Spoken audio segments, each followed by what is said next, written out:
voces. Vamos a orar. Señor, te damos muchísimas gracias en esta hora por tu palabra. Te bendecimos con todo nuestro corazón porque a través de ella tú nos hablas, nos enseñas, nos instruyes, nos diriges siempre. Gracias por este tiempo que podemos abrir tu palabra y ser, Señor, instruidos, entrenados. Gracias por este tiempo. Te alabamos, te adoramos, te glorificamos con todo nuestro corazón en el precioso nombre de Cristo Jesús. Amén y amén. Bien, estamos en nuestra serie. Bienvenidos todos, bienvenidos a nuestra reunión de este miércoles 11 de marzo del 2026. Estamos en nuestra serie de Proverbios. El libro de Proverbios lo estudiamos desde hace ya varios años y lo hacemos en miércoles porque así nos permite acercarnos a la sabiduría milenaria, a la sabiduría ancestral del pueblo judío que recopilaron sus sabios, sus escribas, sus copistas. Y bien, todos son bienvenidos a esta reunión del miércoles. Le llamamos miércoles de sabiduría porque estudiamos algún libro que tiene que ver con esta clasificación que se hace de los libros de Eclesiastés, de Proverbios y un poco del libro de Job.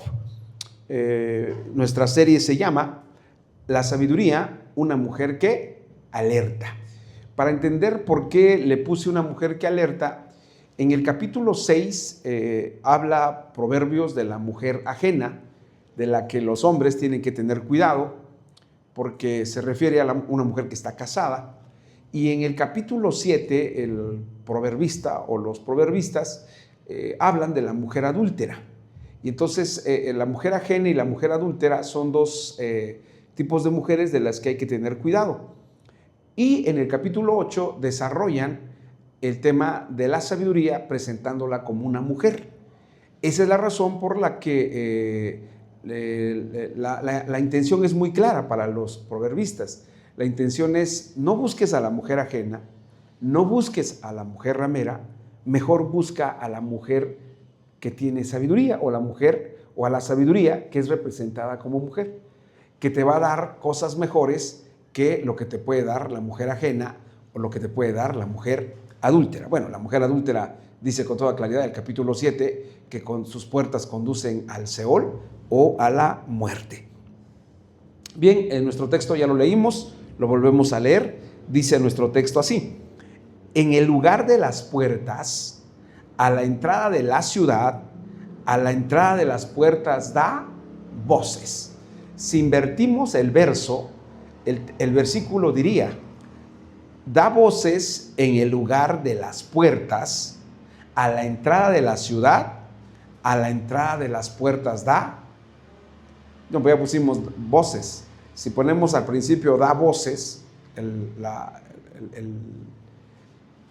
la oración da voces, diríamos: da voces en el lugar de las puertas, a la entrada de la ciudad, a la entrada de las puertas. Si ustedes ponen atención, aquí aparece 2 veces la palabra puertas. Y vamos a ver el sentido porque es bien interesante el sentido con el que se usa la palabra puertas en todo el Antiguo Testamento, pero particularmente en el libro de Ruth. Vamos a hablar de la justicia, vamos a hablar de los juicios, vamos a hablar de los tribunales. ¿Dónde se necesita mucha sabiduría? ¿O dónde está la sabiduría instalada, dando voces, gritando, alertando? Ahí donde se hacen los juicios. ¿Por qué? Porque donde se hacen los juicios es donde todos necesitan sabiduría, tanto los que están reclamando un derecho como los que dicen que no están no están violando ningún derecho, y también los jueces, que son los que van a dictar la sentencia, ya sea favorable para quien está diciendo que le están violando un derecho, o contraria a los que dicen que ellos no están haciendo nada indebido. Nuestro título entonces de esta noche es así. La serie se llama La sabiduría, una mujer que alerta. Y le puse como título para esta noche: cuando tenemos problemas legales. Y vamos a ver que, bueno, los seres humanos, mucha gente dice: yo no tengo problemas legales, y puede ser cierto, pero Todos somos potencialmente, podemos tener algún problema legal. Por ejemplo, algunos no pusieron bien su nombre en el acta de nacimiento, ya tienen un problema legal. Porque si no está bien su nombre en el acta de nacimiento, todos sus documentos oficiales van a tener problemas. Entonces se tiene que arreglar cuando se casa. Muchos dicen, no, yo no tengo ningún problema, pero cuando se casa o cuando sus hijos, por ejemplo, tuve un amigo que se apellidaba Mazas, así se apellidaba Mazas, y entonces en el acta de nacimiento de su hijo, porque ahí ponen, nació fulano de tal, siendo sus padres Ramiro Fernández Mazas y la señora Lupe Felicita Hernández Martínez. Entonces, así era el nombre de su papá, pero en su acta de nacimiento decía, en lugar de Mazas, decía Maza, que también es apellido. Y entonces, cuando el hijo lo quiso dar de alta en el Seguro Social, dijeron, no es tu papá. Pero ¿cómo? Si es mi papá, es su acta. Y dijeron, no, él es Mazas, y aquí en tu acta de nacimiento dice Maza. Entonces mucha gente dice, no, yo no tengo problemas legales. No es cierto, ahí ya tiene un problema legal. Tiene que resolver ese asunto. Bien, ¿cuándo tenemos problemas legales? Punto A, lo puse muy sencillo, punto A, para saber cuándo comenzar un juicio, y punto B, para saber cuándo terminar un juicio. Es decir, vamos a ver a lo largo de estos minutos el tema de los tribunales, el tema de la justicia y el tema de cuándo nosotros tenemos que entrar a un pleito legal o cuándo tenemos que entrar a un juicio y cuándo es mejor no entrar. Y también vamos a ver cuándo salirnos de ese juicio y cuándo no, cuándo ya dejar de estar en una disputa legal. Así se llama nuestro título de esta noche, entonces, cuando tenemos problemas legales. Y comenzamos con nuestra introducción. En este verso se utiliza en 2 ocasiones la palabra puertas. Dice nuestro texto así dice nuestro texto. Dice de la siguiente manera, dice, en el lugar de las puertas, a la entrada de la ciudad, a la entrada de las puertas da voces. Es decir, ¿de qué lugar nos está hablando el proverbista? Nos está hablando del lugar de las puertas. Y dice que en ese lugar, en el lugar donde están las puertas, a la entrada de la ciudad, la mujer que tiene sabiduría o la sabiduría representada en una mujer da voces. Y entonces la palabra da voces ya la estudiamos en nuestra introducción, por eso es que le pusimos la sabiduría, una mujer que alerta, porque cuando una persona va a decirle a alguien que tenga cuidado, generalmente le dice, ¡hey, cuidado! Alza la voz. Por eso es que dice aquí, da voces, es decir, grita, clama, alza la voz. Entonces ahí en las puertas dice Proverbios 8:3 que la sabiduría grita y alza la voz. Aquí la pregunta que nos debemos de hacer es, ¿qué son las puertas? Porque evidentemente mucha gente piensa que puede pensar y decir, bueno, Jerusalén en la época de los Proverbios y en la época del Antiguo Testamento, después de que fue fundada por David, alrededor de la ciudad se puso una muralla y las puertas se abrían en el día y se cerraban en la noche. Pero aquí no está hablando de puertas en el sentido literal o en el sentido físico, porque entonces diríamos, ¿por qué en las puertas? Pero vamos a ver de dónde procede el vocablo puertas y qué se hacía en la puerta o en las puertas de Jerusalén. Entonces, ya leímos el versículo, estamos en nuestra introducción, y en este verso decíamos, se utiliza en 2 ocasiones la palabra puertas. Desde tiempos inmemoriales, esta expresión ha tenido una connotación de juicios, resoluciones legales o tribunales, como lo encontramos en Ruth 4, 1 al 10, donde se resolvió quién habría de redimir el nombre de Elimelech y se dictó derecho con sentencia.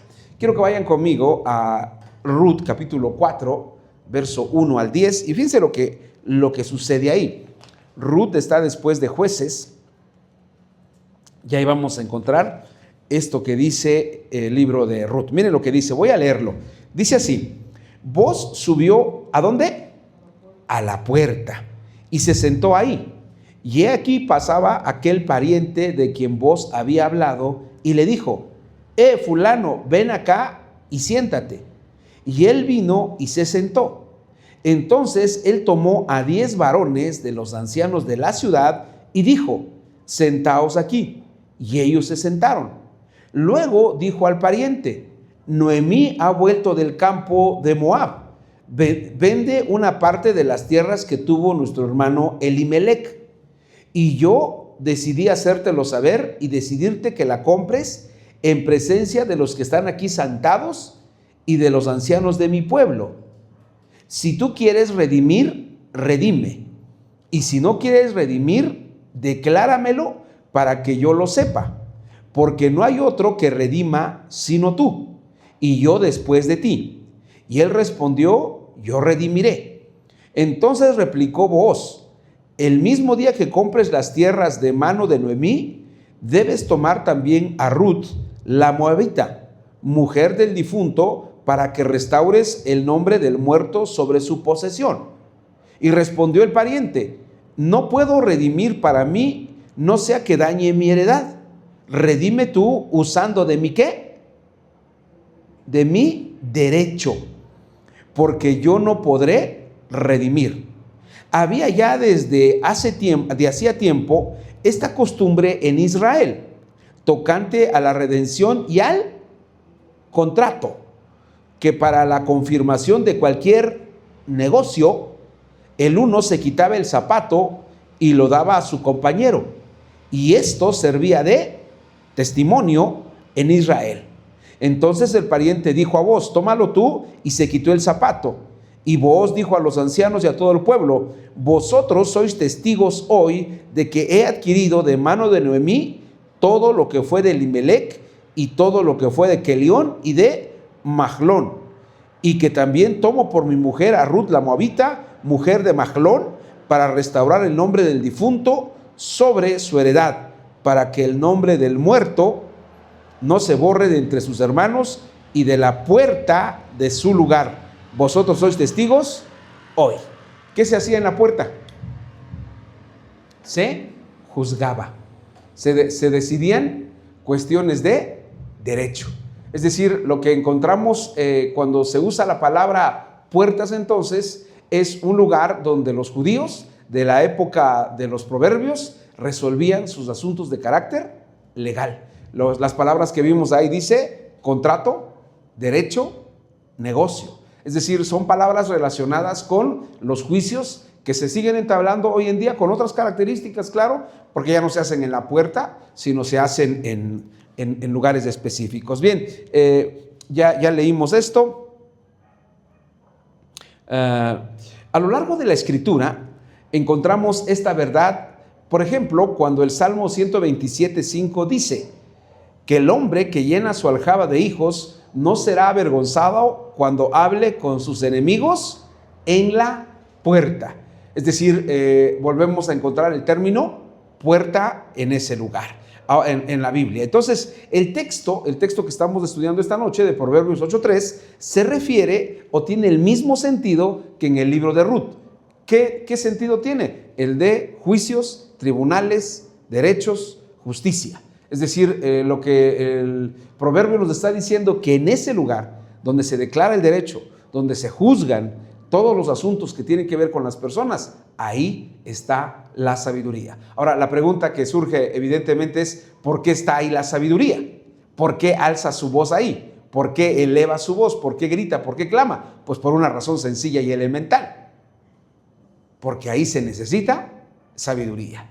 Ahí se necesita que nosotros pensemos un poquito más de lo que estamos acostumbrados a hacer.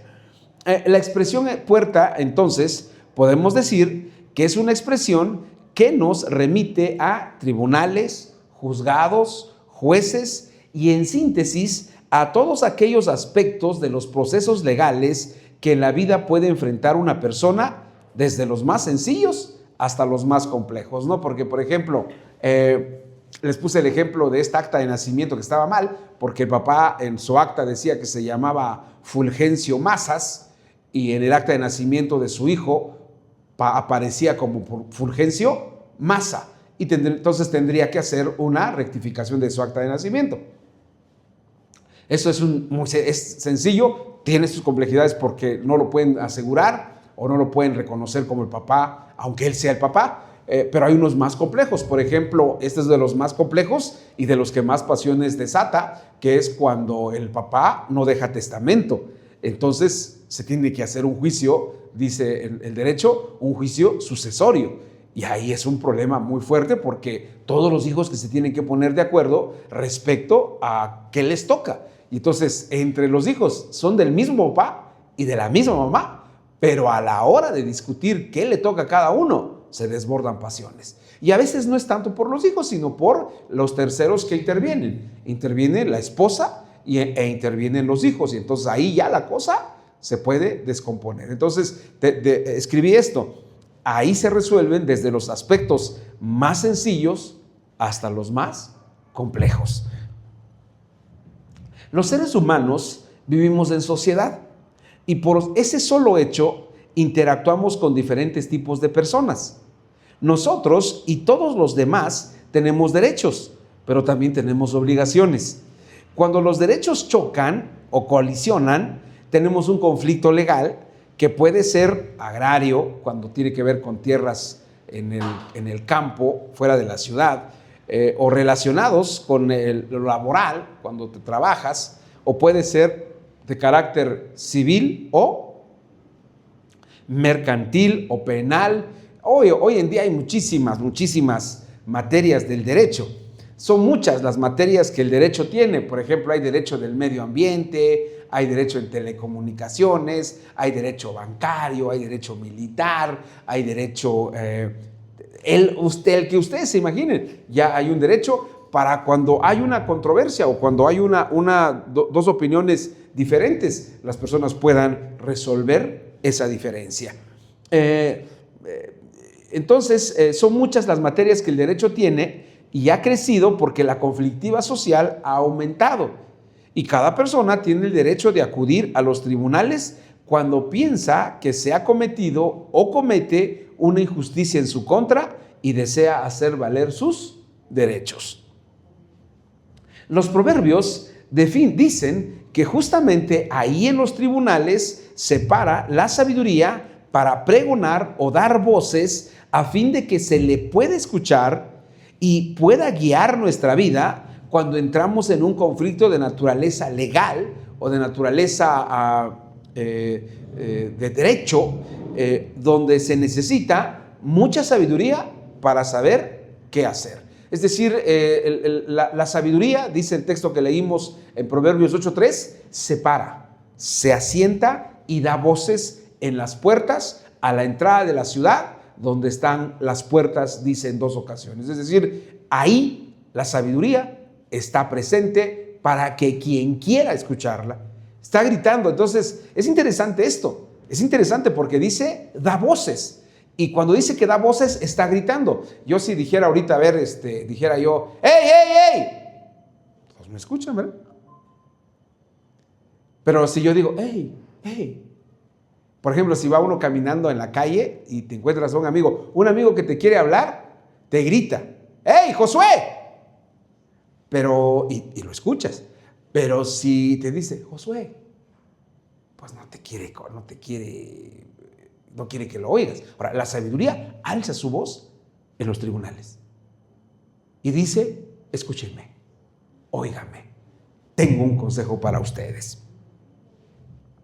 No es un asunto menor porque los juzgados hoy en día están repletos de asuntos interminables por la falta de acuerdos que en ocasiones, o por falta de acuerdo en ocasiones y en otras por el solo hecho de fastidiar. Es decir, hay gente que dice, yo sé que no voy a ganar, pero te voy a molestar. Yo sé que no voy a lograr nada, pero te voy a traer aquí. Entonces, esa es una situación y es algo muy lamentable. Por eso la sabiduría se para ahí y dice, ahí yo doy voces o grito o alzo la voz. Punto A de nuestro estudio, punto A, para saber cuándo comenzar un juicio. En otras palabras, para saber cuándo tenemos que entrar en un conflicto de carácter legal. Por ejemplo, las parejas. Hay parejas que dicen, me voy a divorciar, ¿no? Entonces, dice el que se quiere divorciar. A veces la persona que se quiere divorciar, hay alguien que se quiere divorciar y otro que no se quiere divorciar. Entonces dice el que se quiere divorciar, me quiero divorciar. Entonces, a veces es la mujer la que se quiere divorciar y entonces el marido le dice, ok, ¿quieres divorciarte? Paga tu juicio. Y entonces va con un abogado y le dice, ¿cuánto me sale un divorcio? Y le dice, un ejemplo, le dice el abogado, pues te salen 50,000. No, mejor no me divorcio, ¿no? Entonces, aquí lo que nos va a plantear, el primer punto que vamos a ver es cuándo entro en un conflicto, cuándo entro en un asunto legal. Eso es lo que la sabiduría nos va a llevar. Ahora, ¿por qué? ¿Por qué lo puse en estos dos puntos? Cuándo entrar a un conflicto y cuándo entrar o cuándo salir de un conflicto. Porque seguí el tema de las puertas. Las puertas, ¿qué hacen? Las puertas abren y cierran. Es decir, cuando tú puedes, con una puerta puedes entrar o puedes salir. Entonces, por eso es que le puse punto A, cuándo entrar o comenzar un juicio, cuándo meterte a un juicio a través de la puerta del juzgado. ¿Cuándo se debe comenzar un juicio? Esta es una buena pregunta para pensar y reflexionar. ¿Cuándo debo comenzar un juicio? Hoy en día los servicios de un abogado son caros, por eso el gobierno ha instituido lo que en derecho penal y en otras materias se conoce como un abogado. ¿Cómo le llaman al abogado que asiste, que no va a cobrar? Ahorita me acuerdo del abogado. El abogado de oficio. En el derecho penal es el de oficio. Y en otras materias hay. Además, hay el gobierno, los tribunales locales y federales han instituido algo que se conoce como el Instituto de la Defensoría, en el que abogados son contratados y el Estado les paga para ayudar a la gente que no puede contratar a un abogado. Entonces, la pregunta es, ¿cuándo se debe comenzar un juicio? Es una pregunta muy importante porque no todos los problemas con nuestro semejante se solucionan de esa manera, pero también en muchas ocasiones es la única manera de reparar un daño que se nos está haciendo. Es decir, sí, evidentemente no lo va a resolver tal vez, pero en ocasiones no hay alternativa. Y lo que la sabiduría nos va a enseñar es justamente a saber cuándo comenzarlo o cuándo no comenzarlo, o mejor abstenernos de iniciar un juicio. Un asunto legal debe comenzarse cuando estamos seguros que llegaremos a buen puerto. Es decir, nosotros debemos de estar convencidos, conscientes de que tenemos muchas posibilidades de ganar ese juicio. Si ese juicio no tenemos la garantía, no tenemos el derecho o no nos asiste la razón, pues es muy necio comenzar un juicio sin tener derecho. Si aún teniendo el derecho puede ser que no ganes, pues ahora imagínate no teniéndolo.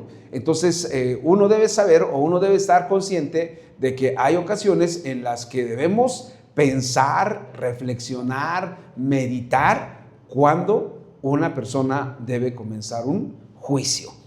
Un asunto legal entonces debe comenzarse cuando estamos seguros de que llegaremos a buen puerto, es decir, que ganaremos, que la sentencia nos será favorable y que el desgaste que sufriremos en tiempo, recursos, económicos y hasta emocionales habrá valido la pena. Es decir, lo que está planteando la sabiduría es, hey, pongan atención, sepan si van a comenzar un juicio, sepan y tengan la certeza de que van a llegar a un buen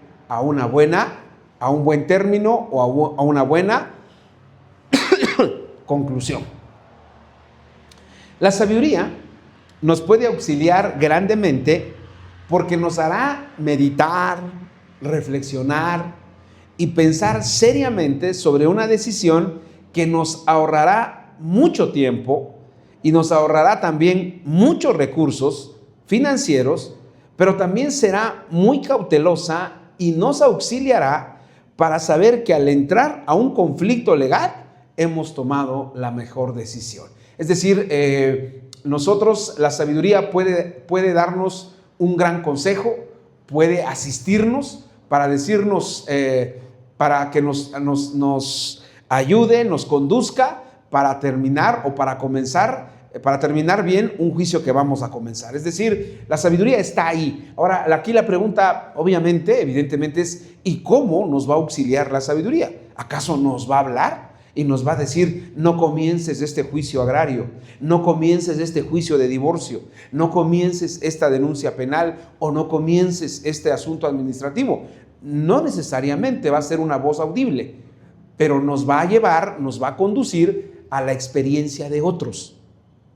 Cuando uno se aproxima a la experiencia de otros, uno descubre y se da uno cuenta, por ejemplo, uno dice, ¿cómo le fue a esta persona que le pasó exactamente lo mismo? Y ahí hay una gran experiencia que nos puede servir para tomar decisiones. Y la sabiduría nos va a llevar justamente a este tipo de situaciones o a este tipo de condiciones, donde vamos a ver, vamos a observar, vamos a comprender lo que ha pasado en otros casos. Y entonces podemos decidir de una manera muy segura, y podemos decidir con referentes, con experiencias, con parámetros, con casos muy parecidos a los nuestros. Por ejemplo, al Estado difícilmente se le puede ganar, y se le gana, sí, muchos le ganan al Estado, pero tiempo después. Por ejemplo, miren lo que ha hecho el Estado desde hace 2-3 sexenios.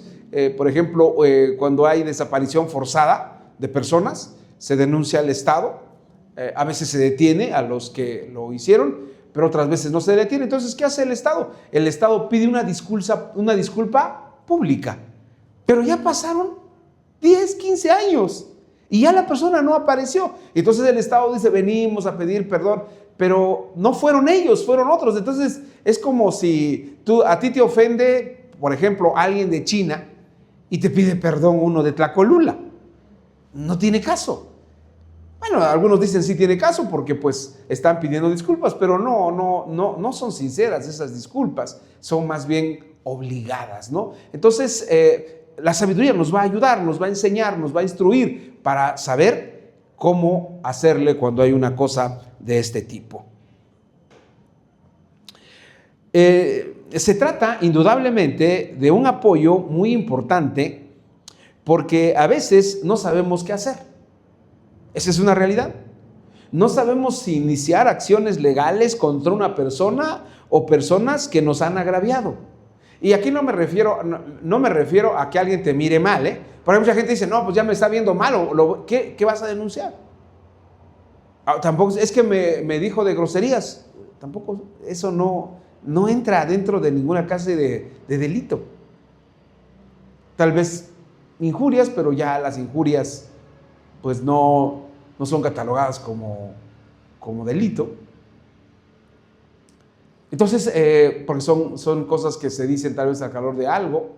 Y entonces estamos en una posición muy endeble, y la sabiduría está ahí para ayudarnos, está ahí para auxiliarnos. Se trata indudablemente de un apoyo muy importante porque a veces no sabemos qué hacer. No sabemos si iniciar acciones legales contra una persona o personas que nos han agraviado. No está mal comenzar un juicio. Lo que está mal es no consultarlo con la sabiduría. Es decir, no es que estemos renunciando al derecho que tenemos. De hecho, la Constitución Política de los Estados Unidos Mexicanos nos otorga el derecho de comenzar un juicio en caso de que se estén violando nuestros derechos. Eso lo dice la Constitución, y la sabiduría jamás diría una cosa en sentido contrario. Lo que aquí solamente estamos viendo es qué hacer, si comenzarlo o definitivamente no comenzarlo. Tenemos muchos casos que se han metido en juicios y pasan años y años y nada resuelven. Y han perdido mucho tiempo. Pero también hay casos en los que luego de un juicio a las personas les son restituidos los bienes o se les ha reparado el daño infringido. Es decir, tenemos los dos casos. Por eso es que debemos saber cuándo comenzar un juicio, porque debemos de estar conscientes que hay juicios que nunca terminan y nunca resuelven nada. Y hay juicios que sí resuelven algunas cosas o resuelven el problema que la persona plantea a los jueces. Entonces la sabiduría, ¿qué es lo que va a hacer? Nos va a enseñar cuándo comenzar y cuándo no comenzar. Por ejemplo, Jesús, cuando él habló sobre este tema, dijo, cuando vayas con tu enemigo, ponte de acuerdo con él. No sea que llegando con el alguacil te encierren y pases muchos días en la cárcel. Esa paráfrasis es mía. Es decir, ¿qué es lo que está diciendo? No entres en juicio, mejor arregla, ¿no? De hecho, hoy en día, eso no sucedía hace años, pero hoy en día casi todos los jueces o todos los juicios, cuando comienzan, se mandan a una dependencia, penales, civiles, familiares, se mandan a una institución que se conoce como una función de mediación. Es decir, donde le dicen a las personas, miren, ustedes pueden llegar a un arreglo, para tratar de que no se haga un juicio. Y ahí es donde está ¿quién? La sabiduría. Para decirnos si sí o si no. Justamente es por esa razón que se debe atender a la sabiduría, porque ella nunca falla a la hora de aconsejar. Cuando escuchamos a la sabiduría podremos decir, qué bueno que atendí a la señora sabiduría y no terminé en un pleito que tal vez me pudo haber costado mucho. O la otra, o decir, qué bueno que le hice caso a la sabiduría porque comencé este juicio y logré salvar mis derechos. Punto B, para saber cuándo terminar un juicio.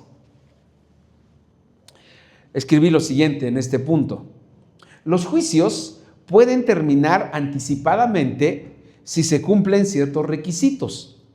Aunque no todos, pero sí la mayoría pueden cerrarse si las personas se ponen de acuerdo o una de las partes otorga el perdón o se da por satisfecha en sus pretensiones que tenía cuando lo comenzó. Es decir, uno puede llegar a un punto en el que diga, pues yo creo que creo que ya voy a terminar esto. ¿Es válido?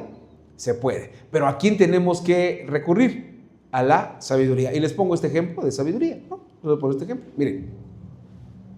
Una mujer denuncia a su esposo porque la golpea. Y entonces la autoridad le dice a la mujer, ¿sabes qué? Puedes perdonarlo. Y tu perdón puede influir para que sea liberado.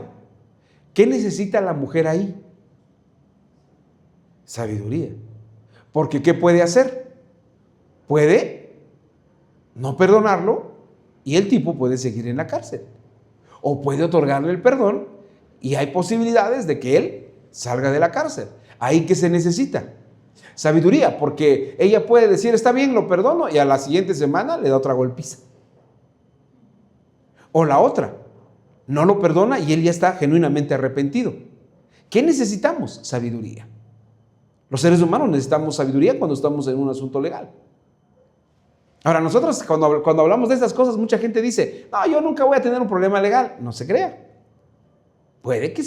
No usted, porque usted lleva su vida rectamente, lleva usted su vida con ciertos parámetros de ética y ciertos parámetros o respetando o considerando la voluntad de Dios, y entonces usted no va a tener problemas, pero eventualmente puede tener una situación de este tipo. Tal vez es hasta esta ocasión cuando una persona descubre el dicho que tenemos los mexicanos: más vale un mal arreglo que un buen juicio. Y es que posiblemente es hasta que se ha comenzado un asunto legal cuando las personas se dan cuenta de lo desgastante que resulta el mismo, sobre todo en un sistema de justicia como el mexicano y como el de otros países, porque pues es tardado, no. Hay mucha gente que piensa que los jueces o los juzgados están esperando su demanda, su denuncia, para luego resolverla. No, en materia penal, cuando llegue tu asunto, hay 1000 atrás. Entonces el tuyo viene a ser uno más. En materia civil, igual. En materia civil, no es que estén esperando, no es que estén diciendo, ay, el hermano Porfirio nos va a traer una demanda, aquí estamos esperando. Ellos si pueden dicen, no lo traigas, por favor. No lo pongas, porque aquí ya tengo 3000 que no puedo resolver. ¿Por qué no puedo resolver? Porque hace falta sabiduría. Y ahora vamos a ver el tema de los jueces. Y a veces, por orgullo o por vergüenza, la gente no pone fin a un asunto que es notorio que se prolongará irremediablemente. Y también ahí aparece la sabiduría para enseñarnos si está bien que nos salgamos de ese juicio o también si es sano seguir. Es decir, hay personas que se les va a ir la vida en un juicio, se les va a ir la existencia y van a seguir peleando. Hasta aquí hemos hablado sobre la necesidad que tienen los que participan en un juicio de acercarse a la sabiduría, hablando solo de las partes. Es decir, estamos hablando solamente de las partes. No hemos hablado de los que administran la justicia, de los jueces, en el caso de los jueces de los juzgados en Oaxaca, de los jueces, los secretarios, los actuarios y todos los que participan en el derecho o en los juzgados. No hemos hablado de ellos, solamente hemos hablado de quienes acuden a los juzgados. Estamos hablando de las partes, la que piensa que se le está violando un derecho, y también a las personas que están pensando que ellos no están violando ningún derecho. Pero no hemos hablado de los jueces. Y aquí llegamos a un asunto sumamente delicado, porque los que van a declarar derecho, porque los que van a decir la sentencia o dictar la sentencia son justamente los jueces. Y ahí es donde se necesita todavía más sabiduría. ¿Por qué? Porque ellos son los que van a decir quién tiene la razón y quién no tiene la razón. Y deberían de pedirle a la sabiduría. Ahora, nuestro sistema, pues no, en el caso del pueblo hebreo, los judíos tenían, en el tiempo de Salomón, tenían muy claro que los jueces eran una posición o eran una función dada por Dios. Y entonces los jueces procuraban a lo más o procuraban mucho pues hacer su trabajo o desempeñar su labor de una manera muy responsable. Ahora, lo que encontramos aquí en este versículo que estamos leyendo es justamente la sabiduría clamando en las puertas. Y cuando se para en la puerta, no se para solamente para hablarle a los que van a solicitar justicia, sino también habla a los que van a hacer justicia. Y entonces a ellos les dice que ¿cómo está la sabiduría? Está alzando su voz, está gritando, está clamando. Y eso es lo que en esta noche nos enseña este versículo. La sabiduría, vimos la semana pasada, está en las alturas, está junto al camino y está en las encrucijadas. Y esta noche vimos que la sabiduría clama, grita en las puertas. Es decir, en donde se hace, en donde se practica o en donde se decide el derecho que cada persona tiene con respecto a una garantía, con respecto a una facultad que es de ellos y que piensan que se les está mancillando o que se les está conculcando. Bien, leemos el texto una vez más y con eso ya concluimos nuestro estudio de esta noche. Proverbios 8:3 dice, todos juntos: en el lugar de las puertas, a la entrada de la ciudad, a la entrada de las puertas, da voces. Vamos a orar. Señor, te damos muchas gracias en esta hora por tu palabra. Gracias por este tiempo, por tu misericordia, Señor, tan grande con nosotros. Te alabamos, te adoramos, te glorificamos con todo nuestro corazón, en el precioso nombre de Cristo Jesús. Amén y amén.